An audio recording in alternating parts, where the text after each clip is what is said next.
Kahirapan, problema sa edukasyon at ang nararanasang pambubuli ng ibang bansa sa teritoryo ng Pilipinas. Ilan lamang ito sa mga isusulong ni retired Colonel Ariel Querubin sa Senado sakaling pala rin itong manalo. Si Almar Forzuelo magbabalita. Naghain na ng kanyang Certificate of Candidacy ang dating sundalo at Most Decorated Military Officer at Medal of Valor awardee na si retired Colonel Ariel Querubin araw ng Lunes, October 7, 2024. Si Querubin ay tatakbo sa pagkasenador para sa darating na 2025 midterm election. Ako po si Ariel Querubin, ama, asawa, sundalo, Pilipino. Inaalay kong muli ang aking sarili para sa ating bayan. Sakaling manalo sa pagkasenador, magiging prioridad nito na mabigyan ng solusyon ang kahirapan at kalidad na edukasyon, lalo na sa mga ipinanganak na panganay sa pamilya.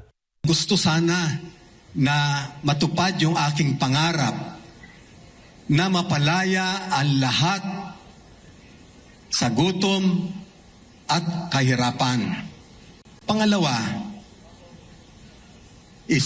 gusto ko rin, gusto natin na mabigyan ng kalidad na edukasyon ang mga kabataan, lalong-lalo na ang mga panganay, dahil sila ang tinatakbuhan ng pamilya.